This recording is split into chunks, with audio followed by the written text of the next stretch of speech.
اعوذ باللہ من الشیطان الرجیم بسم اللہ الرحمن الرحیم۔ خطبہ گدیر، 7واں حصہ۔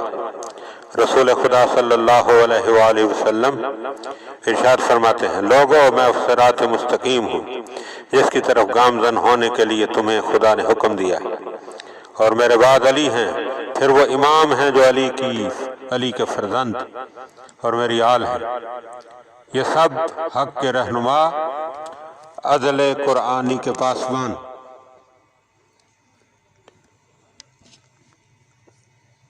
تقریر کی اس منزل پر سرکار ختمی مرتبت صلی اللہ علیہ وآلہ وسلم نے سورہ الحمد کی تلاوت فرمائی اور ارشاد فرمایا کہ یہ سورہ میرے واسطے اور علی اور اولاد علی کے لیے نازل ہوا ہے اور انہی سے مختص ہے۔ وہ خدا کے دوست ہیں جنہیں نہ کوئی خوف لاحق ہوگا اور نہ کبید خاطر ہوں گے۔ سورہ یونس آیت نمبر 62۔ نیز اس میں بھی کوئی شک نہیں کہ خدا کے گروہ کو ہمیشہ غلبہ حاصل رہتا ہے۔ اور سنو، علی کے دشمن انتشار پسند ہیں، حدوں سے گزر جاتے ہیں، شیطانوں سے ان کا رشتہ ملتا ہے، جو کہ ایک دوسرے کو فریب دینے کے لیے چپ کے بڑی چکنی چپڑی باتیں کرتے ہیں۔ سورہ انعام آیت نمبر 112۔ لیکن ان کے دوست وہ صاحبان ایمان ہیں جنہیں کلام پاک نے یوں یاد کیا ہے، جو لوگ اللہ اور آخرت پر ایمان رکھتے ہیں، تم انہیں دشمنان خدا اور رسول کے ساتھ دوستی کرتے ہوئے نہیں پاؤ گے، اگرچہ وہ ان کے باپ، بیٹے، بھائی، بند یا قوم قبیلے والے ہی کیوں نہ ہوں۔ یہی وہ لوگ ہیں جن کے دل میں خدا نے ایمان راسخ کیا ہے اور اپنی خاص روشنی سے ان کی تائید فرمائی ہے۔ سورہ مجادلہ آیت نمبر 22۔ اور انہی کی توصیف میں ایک دوسرے مقام پر ارشاد ہوتا ہے کہ وہ جنہوں نے ایمان قبول کرنے کے بعد پھر اپنے ایمان کو ظلم سے آلودہ نہیں کیا، بس انہی لوگوں کے لیے امن و عافیت ہے اور انہی کو ہدایت حاصل ہوئی ہے۔ سورہ انعام آیت نمبر 82۔ ہاں، ان کے دوست وہ ہیں جو نہایت اطمینان سے جنت میں داخل ہوں گے، ملائکہ ان کا استقبال کریں گے، سلام بجا لائیں گے اور خوش آمدید کہہ کر یہ خوشخبری سنائیں گے کہ آؤ بس یہیں رہو اور جم رہو۔ نیز علی علیہ السلام اور فرزندان علی علیہ السلام کے چاہنے والے بے حساب بہشت میں پہنچیں گے اور ان کے دشمن آگ میں جلیں گے۔ دوست دوزخ کی ہولناک چیخیں سنیں گے، جہنم کا جوش و خروش دیکھیں گے۔ ان کے سامنے یہ منظر ہوں گے کہ جو گروہ دوزخ میں ڈالا جائے گا وہ دوسرے گروہ پر لعنت بھیجے گا۔ سورہ الاعراف آیت نمبر 38۔ ہاں، اور ان دشمنوں کو یہ بھی دیکھنا پڑے گا، جیسے ہی کوئی جتھا جہنم واصل ہوگا تو فرشتگان عذاب دریافت کریں گے، کیا تمہارے پاس کوئی ڈرانے والا نہیں آیا تھا؟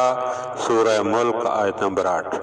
اور ان کے دوست کیا کہنا ان کا جو بے دیکھے اپنے پالنے والے سے ڈرتے ہیں، انہی کے لیے مغفرت اور یہی بڑے اجر کے حقدار ہیں۔ سورہ ملک آیت نمبر 12۔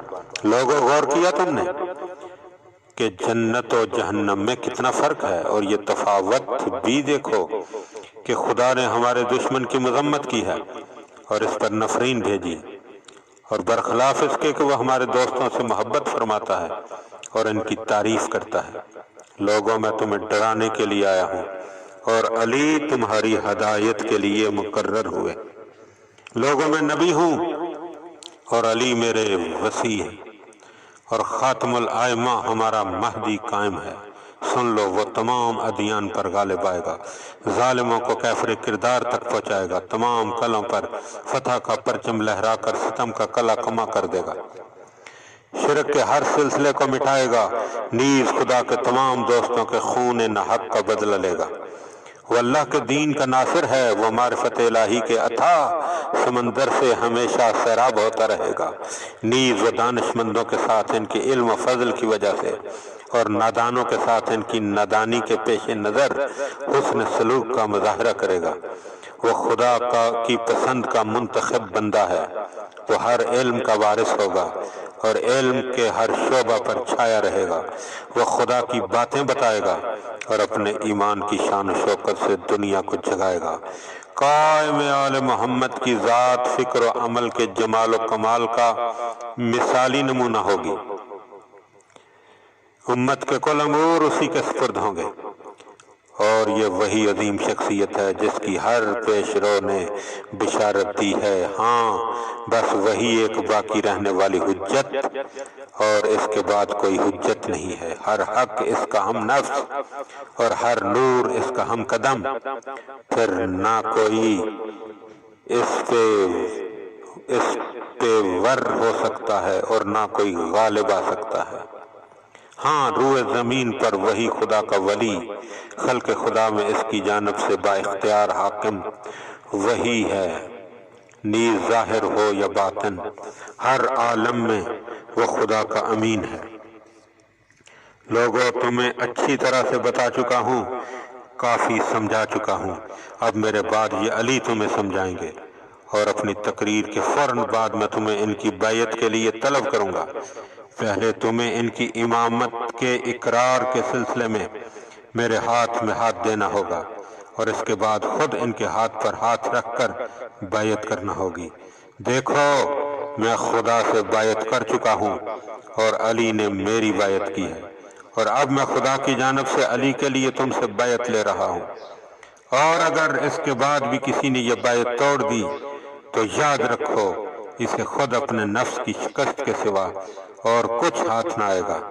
لوگوں یقینی طور پر حج، صفا، مروہ اور عمرہ یہ سب شعائر الہیہ ہیں، یعنی خدا کے دین کی نشانیاں ہیں۔